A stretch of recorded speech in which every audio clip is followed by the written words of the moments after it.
2 লাখ থেকে 15 লাখ টাকা পর্যন্ত দামে মিলবে বিভিন্ন ডিজাইনের কাঠের ঘর। নানা রঙের দৃষ্টিনন্দন এসব ঘর সহজেই সরিয়ে নেওয়া যায় এক স্থান থেকে অন্য স্থানে। তাই এসব ঘরের চাহিদাও রয়েছে দেশ জুড়ে। ওই যে ওইটা দেখেন, ওইটা আমরা বানাইছি ধরেন প্রায় 3 মাসে। ওইটার দাম হইলো আপনার 22 লাখ টাকা। আবার এইটা আপনার 2-2.5 মাস লাগছে, এইটার দাম হইলো আপনার 18 লাখ টাকা। আবার ওইটা বানাইতে লাগে 1 মাস, ওইটার দাম হইলো 9 লাখ টাকা। সর্বনিম্ন আমার কাছে 2 লাখ থেকে 22 লাখ টাকা পর্যন্ত।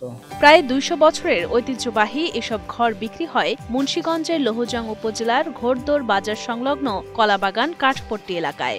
দোচালা, 3 চালা, চৌচালা থেকে শুরু করে 7 চালার ঘরও পাওয়া যায় এখানে। এসব ঘরের দরজা, জানালা ও চালের গায়ে থাকে নান্দনিক কারুকাজ। সাধারণত টিন, লোহা, ইউক্যালিপটাস ও করই কাঠ দিয়ে তৈরি হয় ঘরগুলো, যা টেকসই ও পরিবেশ বান্ধব বলে জানান কারিগররা। এটা আপনার তেল দিয়ে মোবিল, কাঁচা মোবিল ব্যবহার করলে এটা আপনার মনে করেন শার্ট যেরকম চকচক করে এরকম চকচক করবে। আর এটা টেকসইর জন্য লোহা কাঠটা খুবই ভালো।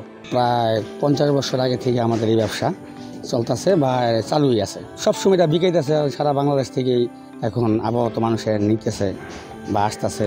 বিভিন্ন জেলা থেকে প্রতিনিয়ত এই হাটে আসেন ক্রেতারা। কেউ বাড়ির জন্য, কেউ ব্যবসায়িক প্রতিষ্ঠানের জন্য কেনেন কাঠের ঘর। কারিগররা জানান 15 দিন থেকে 2 মাস পর্যন্ত সময় লাগে একটি ঘর তৈরিতে। দক্ষ কারিগরদের 12 থেকে 15 জনের দল নিখুঁতভাবে তৈরি করেন প্রতিটি ঘর। এই ইউরোপের ঘরগুলা বানাতে আপনার মিনিমাম মাসখানি সময় লাগে। আমাদের দেশি কাঠের ভিতরে ক্রাশিং কাঠটা মেহগনি আছে, আর হলো বিদেশি কাঠের ভিতরে নাইজেরিয়া ক্রাশিং কাঠ, এদিকে কটেজটা নির্মাণ হয়। এটির চাহিদা অনেক।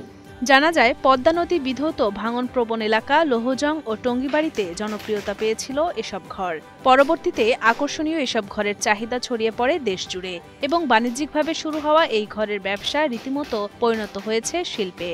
এই শিল্পের সঙ্গে জড়িত হাজারো কারিগর ও ব্যবসায়ী জীবিকা নির্বাহ করেন এই হাটকে কেন্দ্র করেই।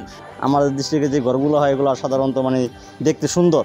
আর আমাদের দেশে আপনার যেই লোহা কাঠ ব্যবহার করা, অন্য ডিস্ট্রিক্টে দেয় যে আপনার অন্য কাঠ ব্যবহার করা, এই জন্য দূর দূরান্তের ডিস্ট্রিক্ট থেকে লোক আসে। আর সবচেয়ে রেডি, আপনি আসবেন, দেখবেন, নিয়ে যাবেন। আর আপনি তো উঠাইতে দিব সময় লাগবে, সময়ের ব্যাপার। আপনি বুঝতে পারবেন না কোনটা কি দিল না দিল। আমাদের এই বিক্রমপুরের কাঠের তৈরি ঘরের একটা ঐতিহ্য হচ্ছে, এটা আমাদের দীর্ঘ পূর্বপুরুষ থেকে এটা চলমান আছে, এখনও আজও পর্যন্ত চলছে। এটা অনেক টেকসই ঘর। কাঠের তৈরি ঘরটা সাধারণত আমাদের বিক্রমপুরটা নদী ভাঙ্গা কবলিত এলাকা বিধায় এক জায়গা থেকে অন্য জায়গায় ট্রান্সফার করে নিয়ে নেওয়া যায়।